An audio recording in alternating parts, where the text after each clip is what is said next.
what would I like people to know before they hear the story?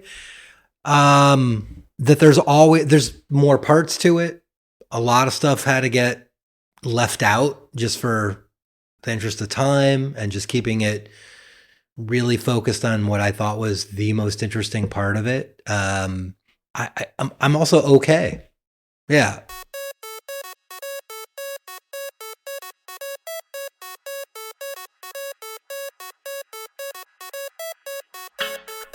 Hello, and welcome to the Nutshell True Story Hour, a podcast for people who love stories. My name is Aaron Carnes, and I'm an author and one of the creators of In a Nutshell Storytelling, a monthly storytelling show in Sacramento, California. My co-creators are the world-class comedian Keith Lowell Jensen. Hey everybody, this is Keith. And Amy B., a storyteller and the person who pretty much runs this whole shindig. It's Amy! Every episode, we share with you one of our favorite stories told live in our show, followed by a conversation with the storyteller about how that story came to be. This week, the hilarious Joe Klocek tells a story that has a few laughs, but was a much darker story than the ones he typically tells. The prompt was The People Who Made Us, and Joe had a story about his childhood he'd been avoiding telling for years. Back when he was a young teen, he'd attempted suicide. His parents, unsure how to help him, shipped him off to a mental health facility. But their idea of therapy was having the kids watch endless reruns of Three's Company. Months later, Joe realized he needed to leave. His parents disagreed, so he had to go to court to advocate for his own release. And his parents pushed back the whole time. The story isn't as polished as a lot of Joe's other stories, but its imperfections are its highlight. After the story, we had an equally raw and vulnerable interview with Joe about this difficult period of time in his life. So this story starts in May 1980, outside a Chicago suburb, and it was a classic May Midwestern day, right? It wasn't quite summer, it wasn't spring anymore, it was a little sticky in the air, and I was sent to junior high that morning with a note saying, please excuse Joe for a dentist appointment. His parents will pick him up at 11 o'clock. And I didn't know that there was a dentist appointment that day, so I went to school a little depressed, a little let down. And sure enough, 11 o'clock, I go out front. There's my parents. They pick me up. My little brother's in the car, though, too, which I find unusual. And I look at him and he looks at me and I ask him, like, dentist appointment? He's like, yeah. And we start driving. My parents are unusually quiet. Now, from where I'm sitting, I can see my father in the driver's seat, and I can see that my father's crow's feet are activated. And here's what I can tell you as a little kid.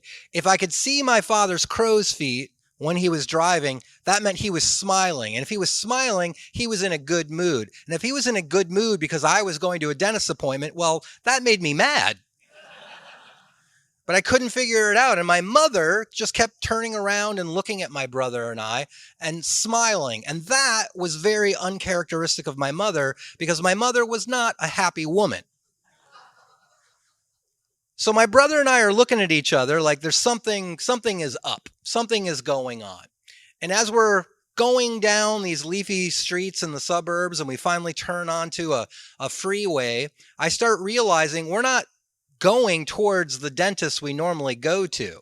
And my mom turns around and says, boys, you're not going to the dentist today. Instead, your father and I are taking you to the opening of The Empire Strikes Back. Yeah, that was epic, okay? Epic. As a little kid in the Midwest, Star Wars was my life. And my little brother and I, we lost our shit. Like, we were just bouncing off the thing. My dad's crow's feet, I've never seen them deeper, okay? He is laughing. My mother is smiling. It's like, oh my God, this is such a happy moment. And you have to understand, this was not just parents taking the kids to see the movie they couldn't wait to see. My mother and I had been locked in a spiritual Cold War since Star Wars had come out. My mother had been a nun, a Roman Catholic habit-wearing nun for 10 years, and she decided before she took the final vows that wasn't really her thing, but she still held on to an immense amount of guilt, so much guilt that she adopted 2 boys and raised them to become priests. And I know I'm talking fast, but I'm trying to cover a lot of ground. You guys got to keep up, okay? But here was the thing. Once Star Wars came out, I knew I didn't want to be a priest, okay? And my mother knew that she was losing me, and there was no, you can't compete with warrior monks and glowing swords and the Force and spaceships and Chewbacca and all of it, right? My mother was losing me to Star Wars. And to me, as a kid growing up lonely in the Midwest in the 70s, I'm not exaggerating when I say this, Star Wars was the first hint of a larger world. When Luke Skywalker said, I want to go with you and learn the ways of the Force, I identified with that, man. You know, I craved excitement and meaning, just like he did. He didn't know who his real father was. I was adopted. Luke Skywalker was growing up in a hole in the desert ground. I was being raised in Illinois. We had a lot in common. But my mother, in her typical way, couldn't just make the case that maybe Christianity could be just as exciting as Star Wars and the Force. No, she had to come at it from a passive-aggressive way. Right? And this is how she finally started to dent my little kid logic. One day, after like the 20th time my brother and I had come home from seeing the movie, right? She goes, it's too bad that, you know, Luke lost faith at the end. I'm like, what are you talking about? She's like, well, you know, that scene where they're flying down, you know, the big star killer, Death Star, whatever. They're flying down the trench, and he hears the words of what was it? Obi-Wan Kenobi. She's doing this on purpose too, to get under my skin. She knows the names, right? But this is where she focuses in and she goes, you know, he hears Obi-Wan tell him, use the Force. And what does Luke do? He just taps his helmet and goes, must be a problem. She was right. That's exactly what happened in the movie. Right? At that critical moment when Luke is piloting the lone X-Wing down the trench of the Death Star, Darth Vader's behind him. We don't know what's going to happen. The rebel base is about to be blown up. And Obi-Wan Kenobi tells him, trust the Force, Luke. And Luke just goes, like there's a glitch, right? And now I look back at it as an adult and I'm like, yeah, like the ground control was fucking with him one more time, you know? Like, just pretend to be Obi-Wan. That'll mess with him. No, you know? But my mom was very, very smart about that. And she got me thinking about losing faith. And she got me thinking about, okay, but maybe it's okay to still follow through and do the right thing. And my mom is going back and forth and like, well, he had help too. Didn't his friend come in at the end? I'm like, well, yeah, but he still did the right thing. And my mom and I are arguing. And I look at my mom and I'm just like, well, what about all those altar boys I keep hearing about, Mom? And my mom looks at me and my mom just goes, well, most of that happened so long ago, I don't know why they have to keep talking about it. To which I replied, well, Jesus died 2,000 years ago and you can't seem to shut up about that.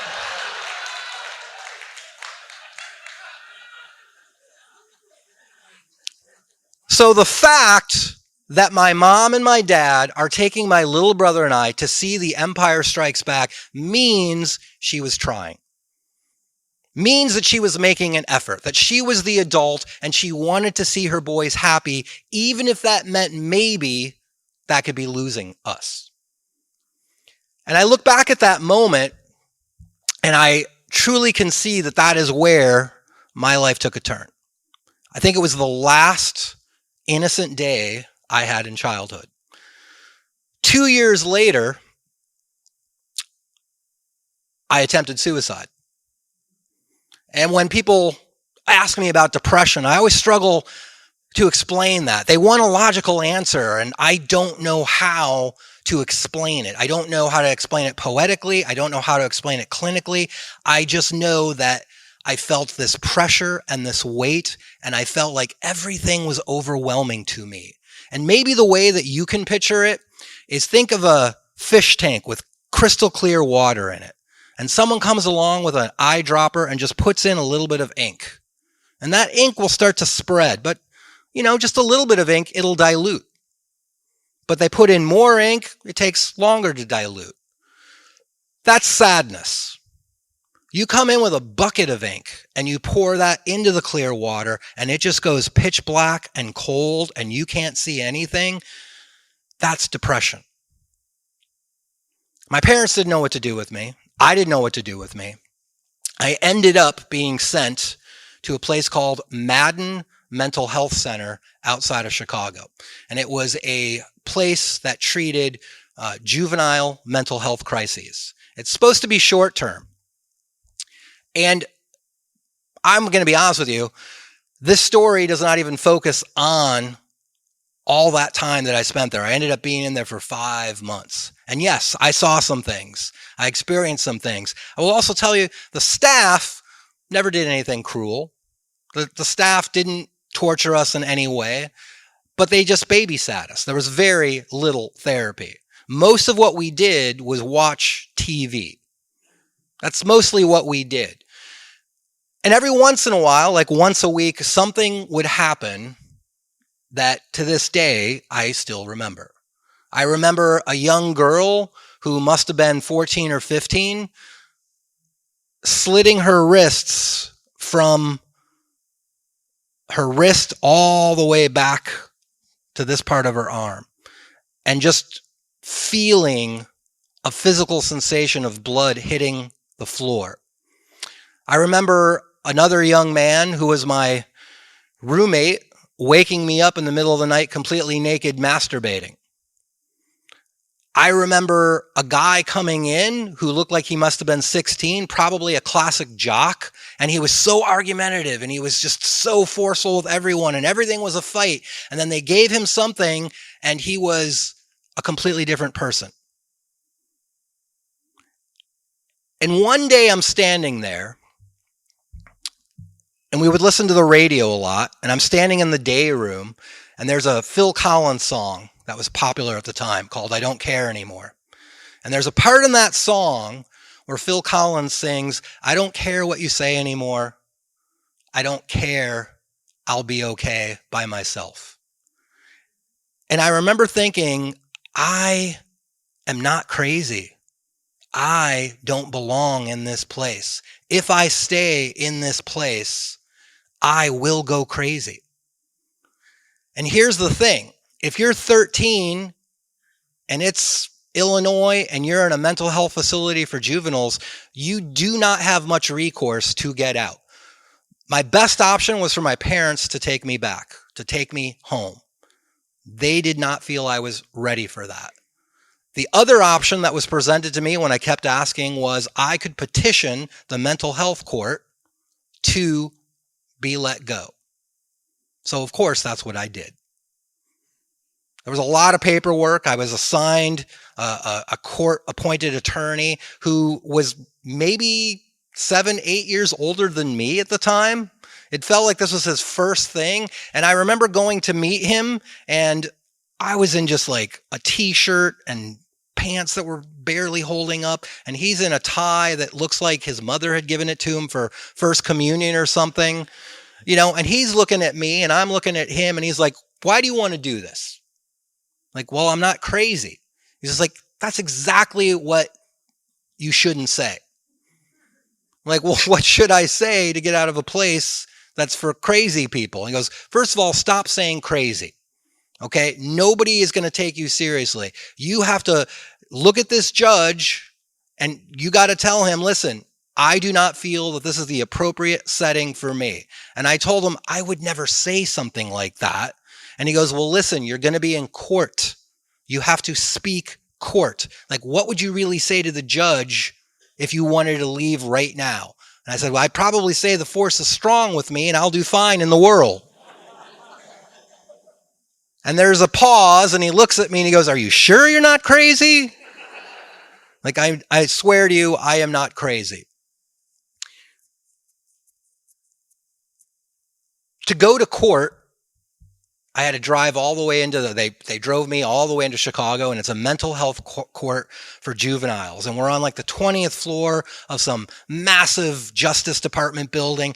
And I remember before I walked in, the bailiff turned to my attorney and I and said, "Listen, there is a class of mostly freshman college girls taking psychology. They're going to be observing. Is that okay?" No. This is like my greatest fear. Like, there's going to be all of these college girls observing me. I can barely have a conversation with myself in the mirror, But again, it's like, yeah, whatever, right? Whatever. And the attorney tells me right before he goes in, he goes, "Remember, the judge is going to ask you very specific questions. Just be honest about the questions." And then as I start to turn away, he puts his hand on my shoulder and he just goes, "Hey, may the force be with you." I walk in and man, it is like every TV show I've ever seen. It's a courtroom, right? And I walk past all of the girls just burning with shame, right? Trying not to make eye contact. And I go to the table I'm supposed to sit at, and the judge is where he's supposed to be, and the giant wooden box is up there. And I can see that the room is worn, and I can smell that it's been cleaned and polished 100 times over. And what surprises me is that on the other side are my mom and my dad with their attorney. And I knew that they were going to be there. I knew that this was part of the process, but it still surprised me. And I looked over at my parents, and they didn't make eye contact as I believe they were instructed to do. And I just turned and looked straight ahead. And when the judge came in, we stood up. There was a lot of procedural stuff. I don't quite remember it. And the judge said, "Young man, you realize that you are petitioning this court to get out of a mental health facility. Do you have means to take care of yourself?" "No." "What would you do if you were released today?" "I don't know." "Do you feel that you are a danger to yourself and others?" "No, I do not." "Why did you come to Madden Mental Health?" And I could feel everybody take a deep breath, because that's the question, right? That's the question. Am I emotionally intelligent enough to honestly answer? Like, I was depressed. Am I going to try to bullshit my way and give some crazy answer? And I just looked at the judge and I said, "I just hurt, Your Honor. I just feel a lot, maybe more than other kids my age." And it just took me a moment to figure out that that's okay. And the judge shook his head. He looked down at a whole bunch of files and he said, "Okay." And then he looked over at my parents. "Mr. and Mrs. Klocek, do you feel that your son is ready to return home?" And my mom looked up at the judge and just said, "I don't think he's ready, Your Honor." And as much as I knew that was probably true, it hurt to hear. And I snuck a quick glance over at my father, and I could see that there was absolutely no crow's feet. And that hurt a little bit more too. And there was a lot of questions, a lot of back and forth. And the judge finally said, "Okay, I'm going to have to review this matter. We're going to have you undergo some tests. I'm not going to make a ruling today. We're going to have to schedule something for a few weeks." My parents left. We waited for them to leave. I left, and my attorney said to me before we left, "I haven't been doing this that long, but this is extremely rare that no judgment was made today." I didn't know what to read into that. 2 weeks later, we're there, our Madden Mental Health, we're there, and we're doing what we always do. It's an hour before dinner, so we're watching Three's Company reruns on the TV. and I'm invested in it. It's a really different episode. It's one where Jack overhears something and misinterprets it, and it gets crazy. And that's when they tell me, Joe, it's your lawyer. And I'm like, oh, how's it going to end? Lawyer tells me we have another date. Same process happens again. We drive on out there. This time, there's nobody watching, no college of girls taking psychology classes. It's just me and my parents on both sides of the court. And the judge goes, okay, we've reviewed a lot of the tests that were performed on you. I've talked to the psychologists. I've talked to some of the staff. I want to hear more from your parents.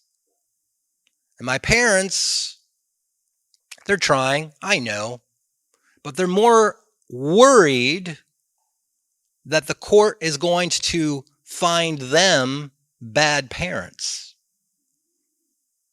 which is still going to leave me in this predicament. How do you prove you are not crazy? How do you prove that even though you're 13, you don't need help? How do you prove to a system that is just easier to run if it continues to just give you Three's Company episodes as therapy? How do you do that? The judge looks back at me and he goes, young man, I want you to be very certain about this, because if we find that you do not need help and we let you back into society, are we doing something good for you? Are we doing something bad for society? What do you think is the best thing for you? Nobody had asked me that question. And again, I could feel there was a deep breath in the courtroom. My lawyer looks at me, and I think my lawyer is trying to say in his eyes, don't mention Star Wars.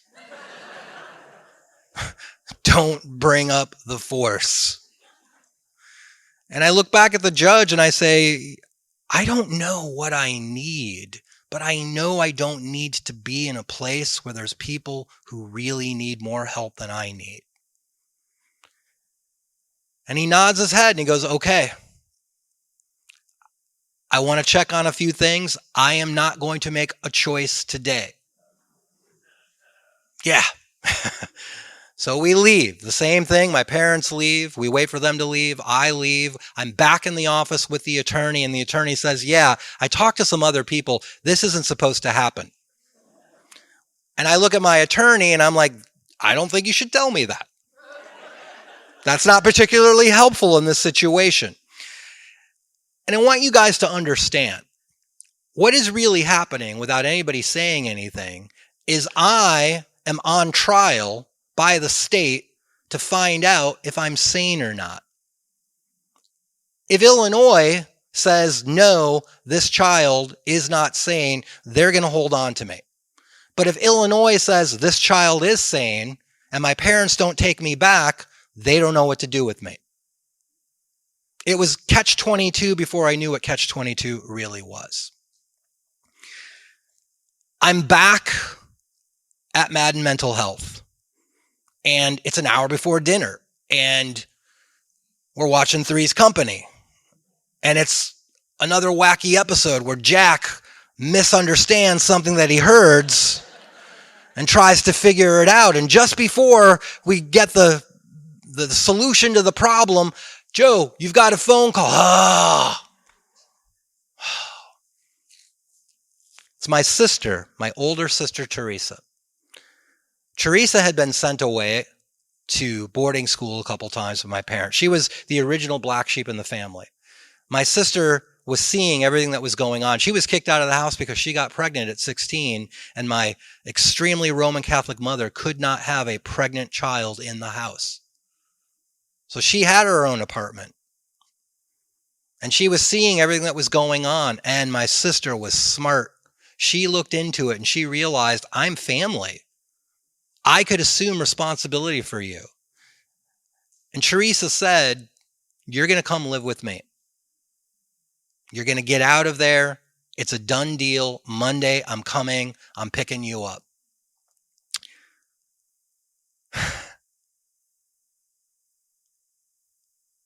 I got to tell you, I've not thought about some of this stuff in years. And she did. She came and she picked me up, and I had just a little tiny cardboard box of all my worldly possessions. All my clothes fit into that. I had some journals. We get in the car and we drive. It was a week later when I'm at my sister's apartment and I'm squared away. I'm sleeping on the couch. It's summertime. I'm riding my bicycle a lot. I'm a kid. I'm a 13-year-old normal kid. Nobody knows my history. Nobody knows my past. I get to decide my future.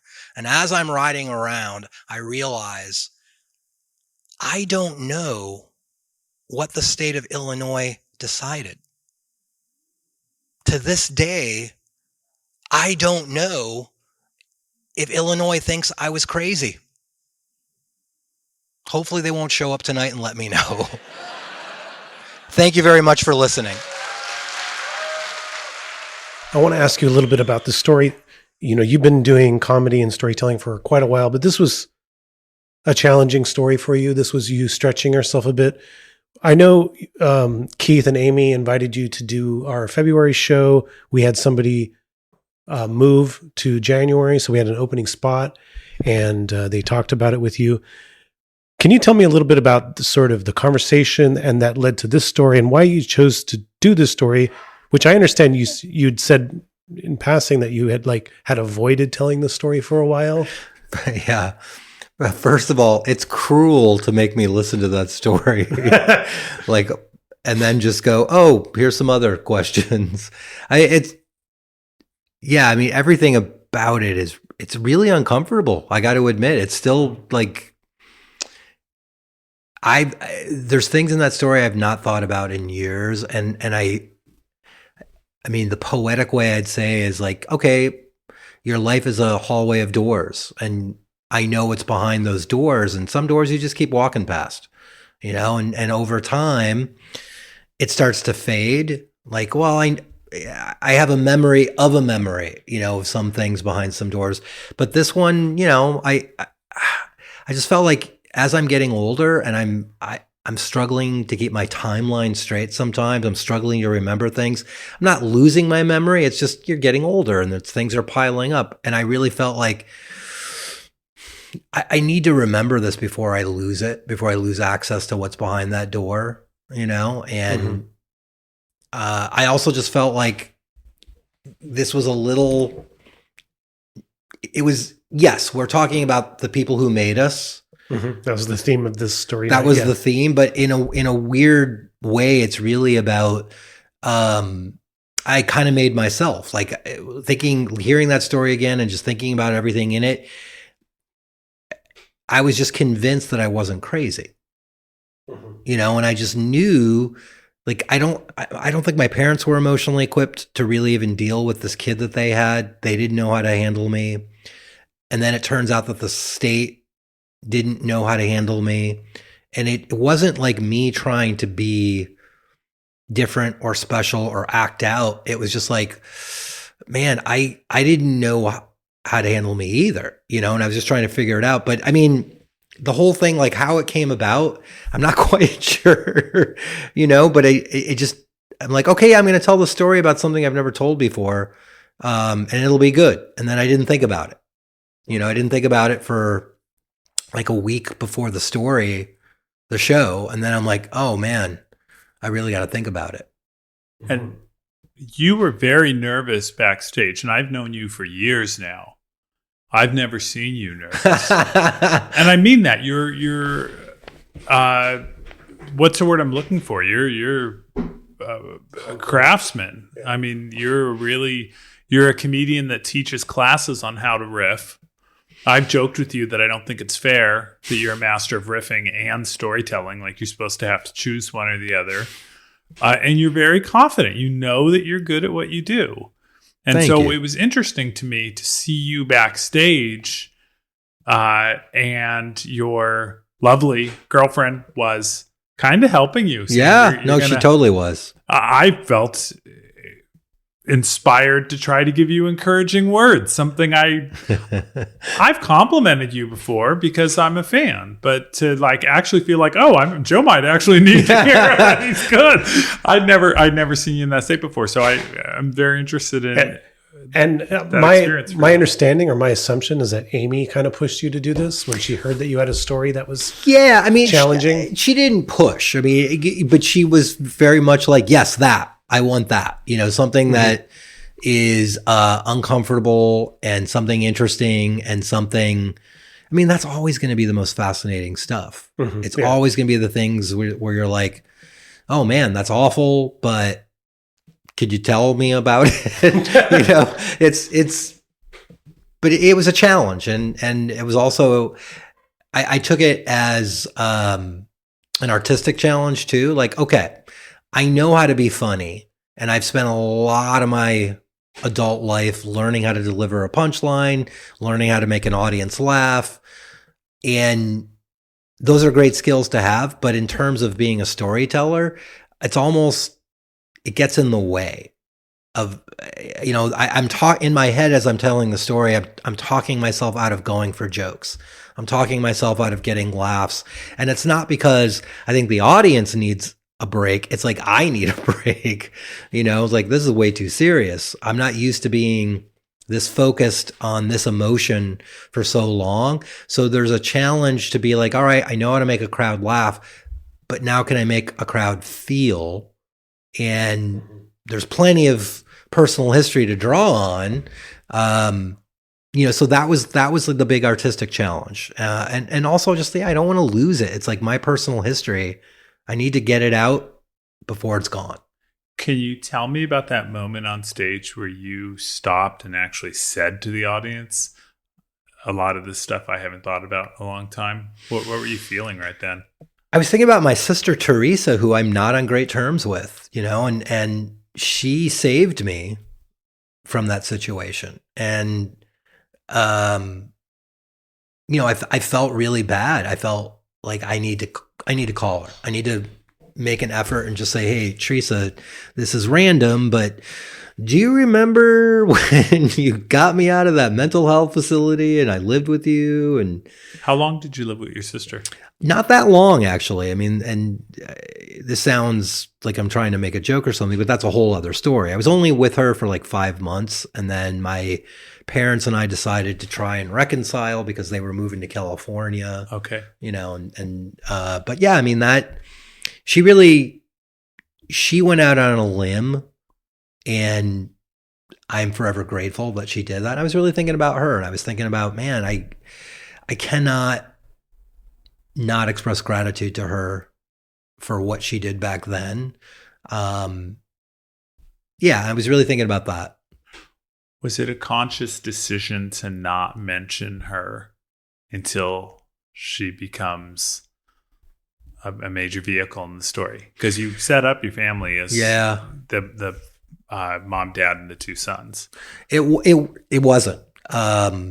It's funny because my girlfriend asked me that, because I was sort of explaining to her, like, here's the big beats. And my sister, she said to me, you should mention Teresa earlier, so when you do reference it, it fits together. And I thought about that, and I thought, like, yeah, that's too much craft work. Like, I don't want to get bogged down in that and just see. But yeah, I mean, I don't know if I would have mentioned her earlier, if that would have helped the story, or I don't know. I mean, I'm still learning storytelling. You know what I mean? And that's exciting to me, because I feel like if I get a call for a stand-up gig, I love it. I'm going to go, I'm going to do it, but the stakes are not high, right?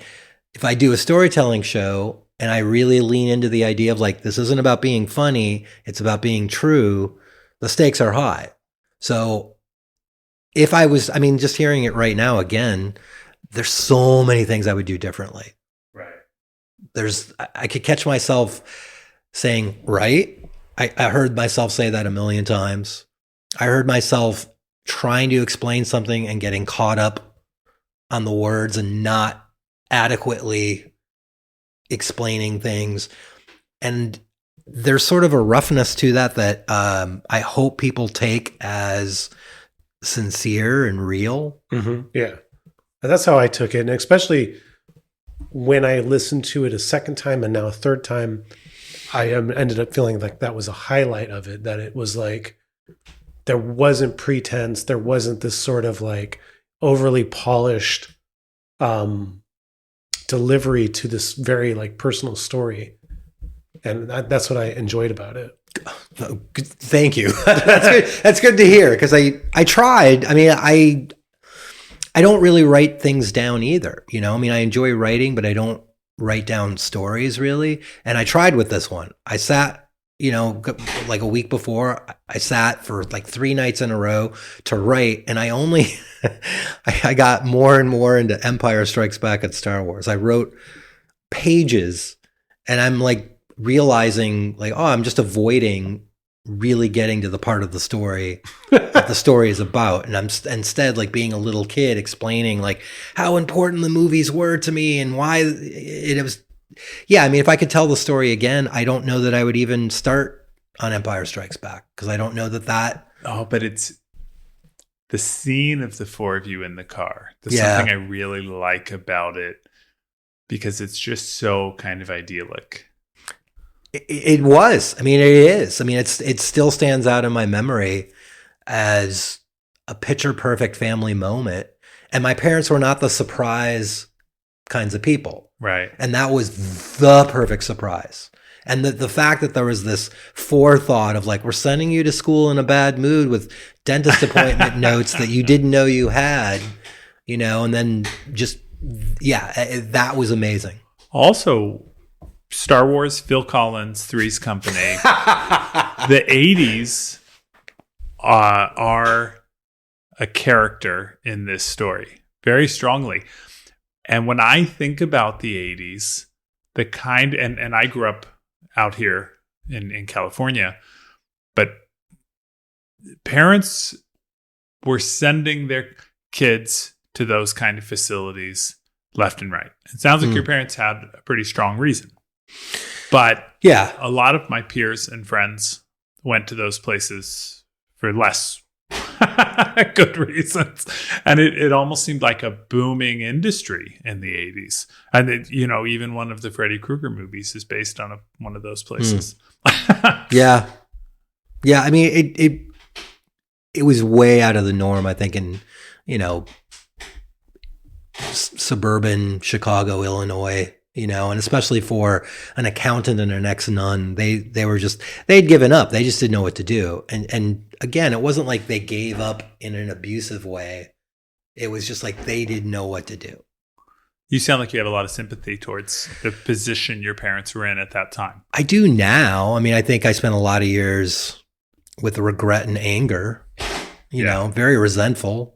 Like, why would you do that to a kid? Why would you send me there? But I think they were out of options and they didn't have money either. So it wasn't like a private facility. It was like, hey, this is the option. Yeah. In your story, you talk a lot about sane, crazy, but you also talk about depression. I'm assuming that depression is something you continue to manage. Oh yeah. So you have a mental illness, you have mental health as part of your the health that you must deal with for yourself, and having help is something that people with mental illnesses need. So I feel like in a way there's all this gray area that was kind of danced around a little bit, and I'm not sure if some of that was that you were expressing the mind frame of yourself at that age. Because I'm sure you have a lot of like nuanced perspective on all this stuff. I mean, I would like to think that I do, but I also think, that I didn't know how to articulate that even in the story, right? This is one of those doors I've walked past. Like, hey, I know what memory's behind that door, but I'm not going to open that. Not today, not now. it's, and then also like, yeah, in terms of just being on stage and knowing, hey, I need to get to this part of the story. I didn't want to bog the audience down. And I think also, yeah, I didn't know that I wanted to relive that, that depression that you experience as a young teenager. It is some of the strongest emotions that anybody, I think, ever feels in their life. Because your puberty hits and I felt like everything suddenly got turned up to 11 inside of me. Yeah. And I don't know how to adequately express to everyone, like, how overwhelming it was and how out of place I felt. And I imagine now, looking back, there was probably other kids that were feeling the same way I was. They were better at hiding it, or their parents were getting them better help. I don't know. But yeah, I mean, it's still hard for me. That's why I'm like, I'm going to do a metaphor, a fish tank, ink in there. That made sense to me just because I didn't have to really deal with it too much in the story, and the audience could just get on to the next part of the story. But I mean, like, something, as I'm listening to this, what I'm hearing is like, you did need help. Your parents needed to help you. They just did it the wrong way, and they stuck to it. Yeah. I mean, I forced the hand, right? Like, so when going to this health facility, I saw a psychologist once a week for an hour. That was like the only actual mental health help that was rendered. The rest of it was arts and crafts and TV and, that sort of a thing, which wasn't bad either, because being the sanest one in there, I was like big man on campus. Like, finally I got to experience what being in high school, would feel like. Like, everyone else was, what do you think, Joe? Like, oh man, they're asking me because I'm the least crazy, which was kind of a cool feeling too. But, I knew that I didn't need that help. I knew that I wasn't in that condition. And I forced everyone's hand when I said, well, I'm going to go to court, if that's an option, to prove I don't need to be here. And that forced my parents' hand. And I think and I didn't do a good job of explaining this. So I would have had to have been emancipated by the state of Illinois. And to become emancipated would mean that my parents would have to have been found to be bad parents, right? Either by abandonment, abuse, psychological, whatever, right? And my mom didn't want that essentially on her record, that, hey, I was found a bad parent. That's embarrassing to me. And she was trying to explain that to the court in a way that wouldn't sound as bad as it sounds now, as I'm saying it out loud. Yeah. And I could see that the judge was seeing through that, and understanding like, well, this might have to happen and you're going to have to accept it. But then also there was the very real thing of like, nobody knew what to do, because I think it was clear to everyone, he's not crazy. He's not insane. He doesn't need this level of help. But if you're not willing to take him, you're still a kid. Yeah, right? Yeah. Like even if we emancipated you, you're not going to have a job in an apartment. That's not going to happen realistically. So we're going to have to hold on to you in like a home or a halfway house or some other facility. And if you're saying you don't need it and it's just going to make you crazier, we don't want that either. It was just, I felt like everybody was looking at me like, why are you doing this to us? There was also this very real, like, because the lawyer was like, man, I don't, he must have been 22, 23, and I think he was just like, I don't know what to tell you, because everything that I've read didn't prepare me for for this case. I don't know if you've asked yourself this question, but how long do you think you would have stayed there had you not said, I'm going to court? Like, when do you think your parents would have been like, okay? I don't know. That's another question too. I mean, I think my parents were okay with not having me in the house. I think it made things easier for them, as much as they probably wouldn't want to, admit that. And I'm not saying that in a mean way towards them, but I think it just made it easier for them to get on with life. And I think if I had been a little bit more passive, yeah, I don't know. I mean, I could have ended up staying there much longer, or being farmed out to a similar facility. But yeah, I mean, that's where I think I learned to advocate for myself. Yeah. Did you ever find out what happened with Jack and Chrissy and Janet? I know he misunderstood something that they had said. Well, it's the one episode where he overhears something. Right. Right. And Janet and Chrissy are talking actually about something else. Right, but he thinks it's about him. Yeah. So then he starts to either move out or prepare a plan. And it's wacky, Keith. I don't know if you get that. It's zany. Well, that's why I feel like you're... But do you remember the episode? Like that particular one? I do remember that one episode. Yeah. The healing properties, both of wackiness and of very tiny shorts and tight t-shirts.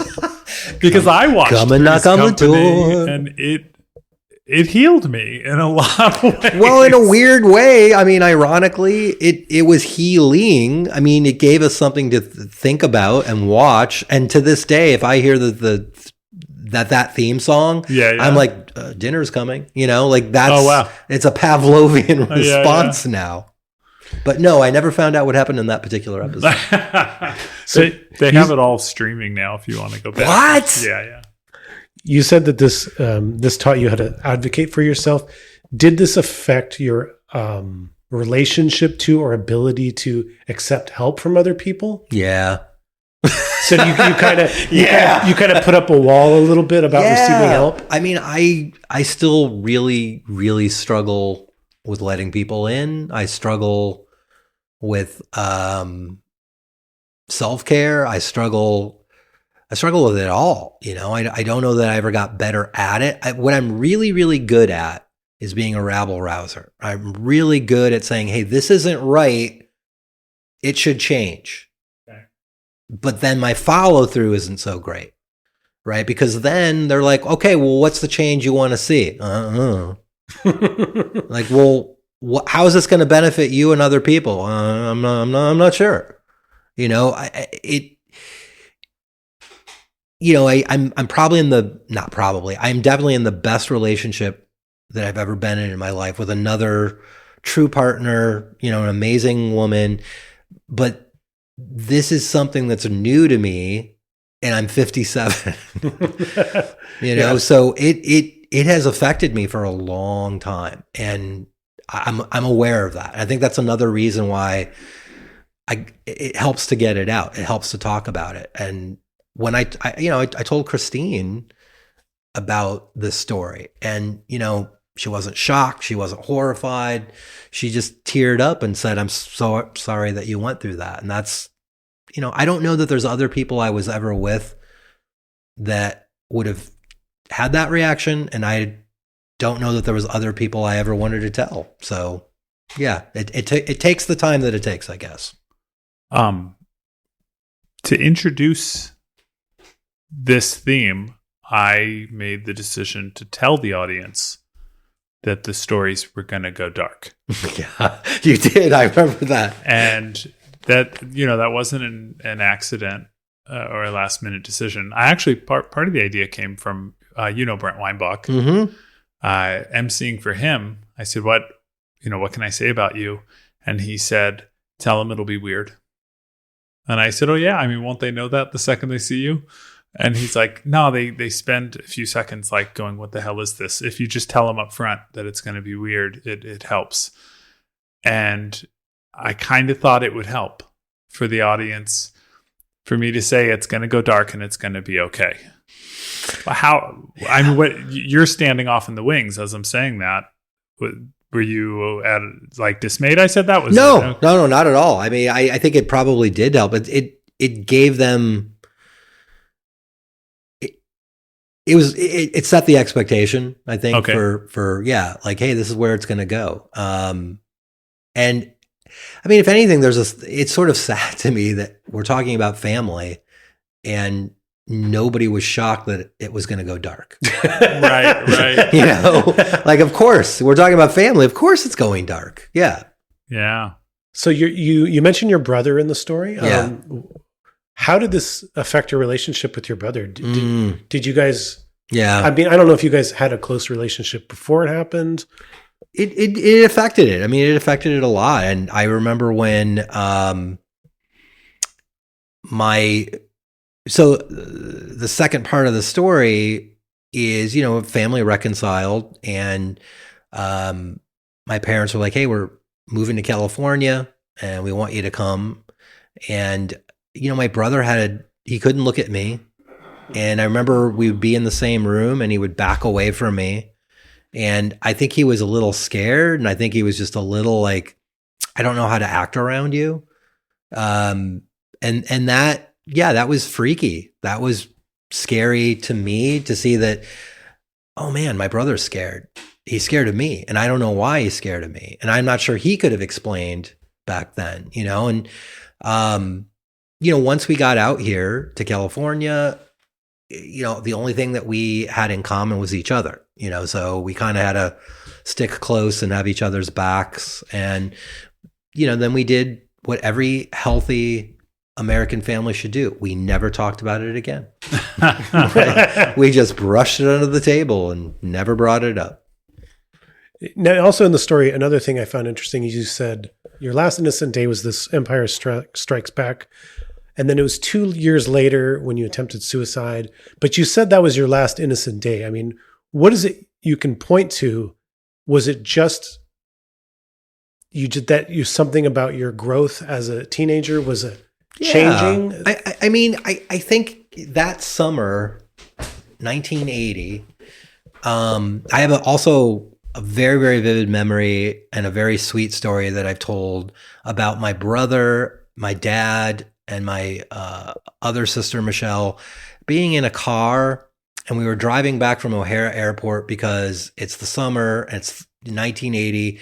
What do you do with the kids? You drive them to the airport to watch airplanes land. Like that was the thing, right? So we did that, and we're driving back, and we had a squirt gun, and we're passing the squirt gun between the kids, and we're squirting people because everyone's got their windows down. There's no AC, you know, and as the light would turn green, we'd squirt people, and we were trying to hide it from my dad.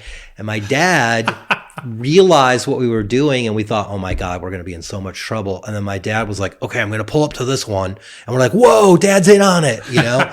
And that summer, like first the Empire Strikes Back surprise and stuff like that. I was in 6th grade, and, you know, life was easy and it was simple. And yeah, I was starting to feel things that I was like, whoa, why is there this sadness around stuff that I never felt before? Like, why do I feel cold sometimes? Why am I finding it really hard to connect with other people? Like it was just starting, but you know, I didn't get it. So I just sort of pushed it away. It wasn't even like pushing it down. I just like, I don't know what that is. And then, yeah, like 7th grade came, and you know, I had changed. I didn't even realize the extent to which I had changed. And my family just didn't have the emotional capacity to talk about what was going on. Like we didn't talk about emotion. We didn't talk ever about emotion. You know, I feel like we grew up in upper middle class suburbs of Chicago, and our poverty was spiritual. You know, we didn't talk about things. We didn't appreciate what we had. There was no emotional conversation. It was just like, go do what you're supposed to do. And if something's out of the ordinary, we're not going to talk about it. Just push it down. And I couldn't do that. And my mother didn't know how to handle that either. So yeah, it was 1980 was like, for me, it was the last year of being a kid, the last year of being innocent, the last year of just not having complicated emotions that were too big for me. I see. So you said, you know, about your family reconciling. That was interesting to hear that. And it wasn't really talked about. Was there ever a point in your adult life where it was talked about? Not really. I mean, it's sort of sad because, you know, I always wanted to have a conversation with my mom. Like my mom was the big driver behind a lot of the family trauma I had. And, as I got older, I started to realize, okay, my mom has trauma too. Started to realize she's an adult that has a history that formed her, and her history is crazy. She was a nun for 10 years, a nun, because her family pushed her into doing it and she didn't really want to do it. And before she took her final vows, or she was supposed to, she decided, I'm not going to do this, and walked away from it. And that created so many problems for her and her family. But she still believed in God, and she still believed in it all. And it was this struggle that was going on inside her that she never talked about, never let us in, which is too bad. And as I got older and I started to realize everything that was going on and the dynamic that I probably challenged her with, it just made her double down and not feeling and talking about stuff. And I kept thinking to myself, okay, I got to have a conversation with mom. Someday I'm going to have a conversation with mom. And then I remember my sister, Michelle, saying hey, I think you should probably visit mom because she's starting to go. And I remember visiting her, and she was displaying all the signs of early dementia.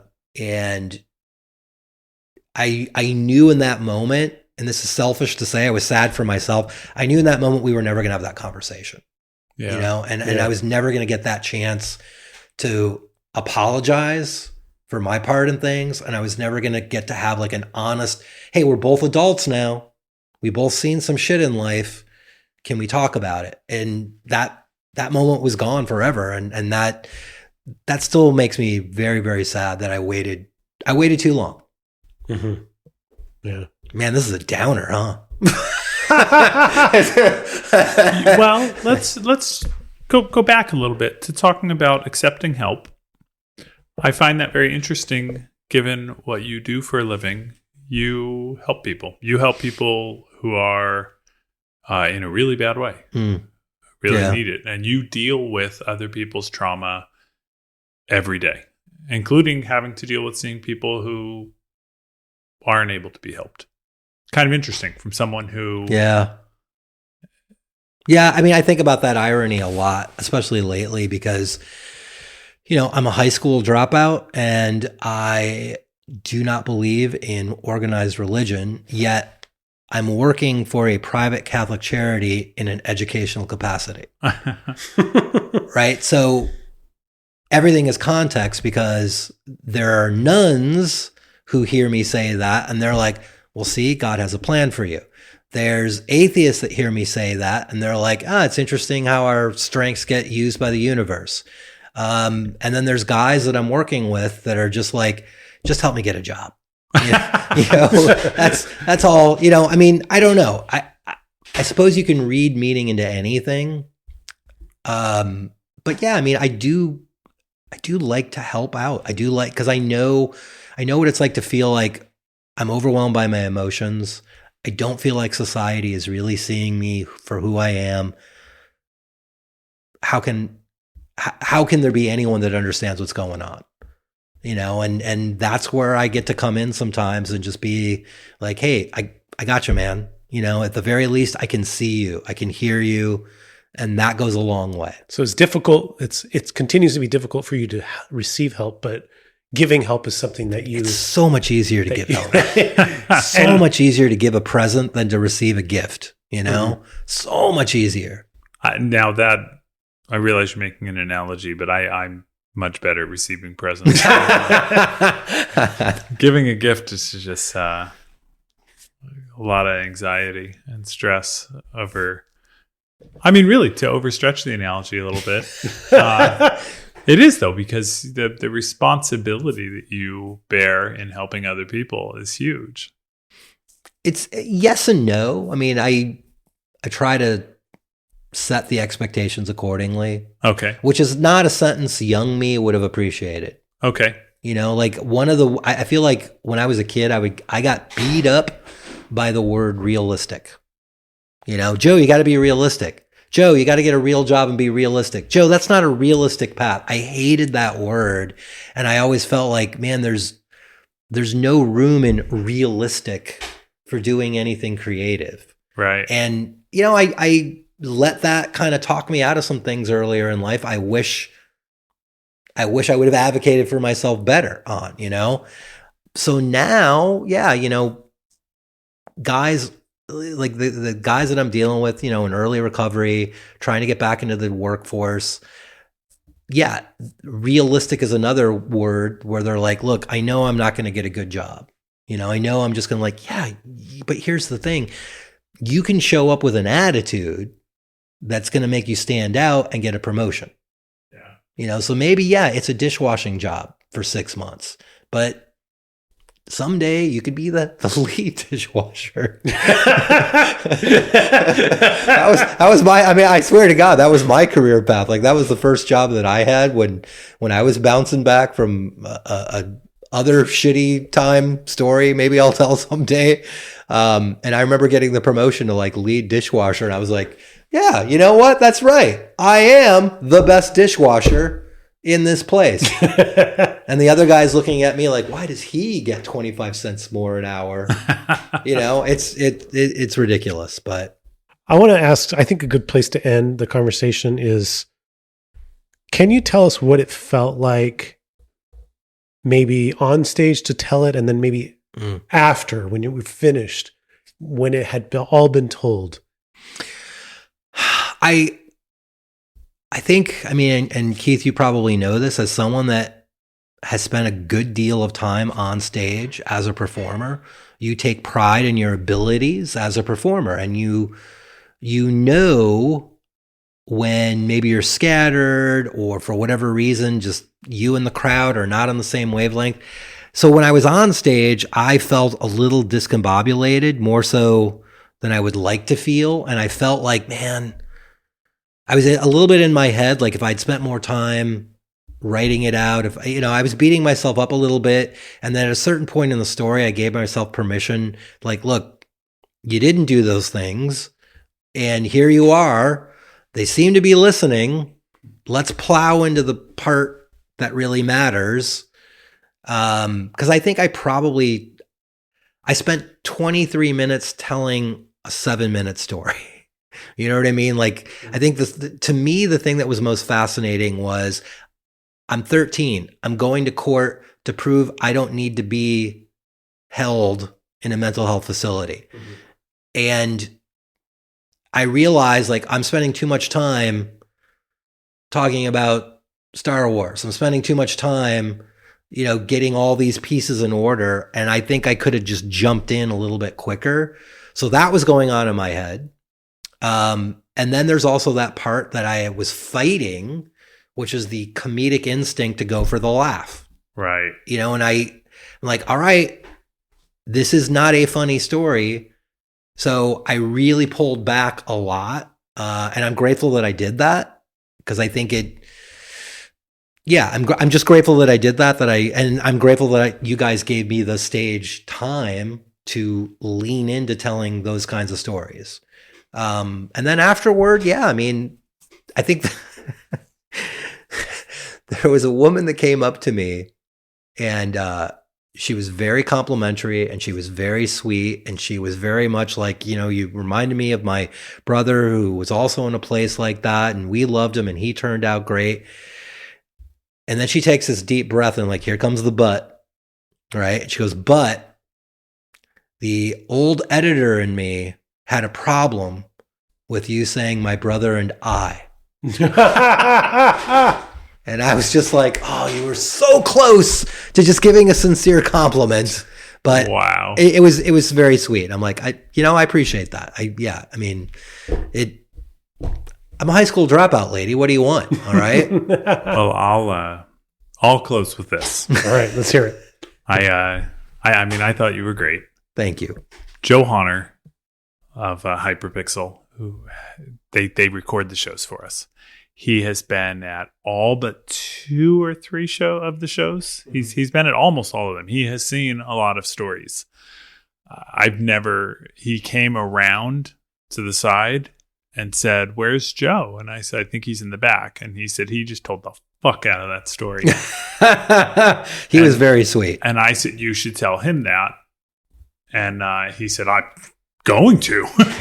he came in. I went back into the green room because I needed a minute. Right. It was that was hard, but it was a good feeling to tell it. And he came in and he was very complimentary and he was very sweet. And yeah, I mean, thank you to him. I don't know if it gives any more gravity to that compliment, but that was a compliment to someone who has seen everything we've put out. That's amazing. Well, thank you. I will take that nights compliment. he wasn't there, he processed the video. Wow. Yeah. So I'm going to send this video to my sister Teresa. Yeah. Because I'm going to call her, of course, but not just like, here's this random video in your email.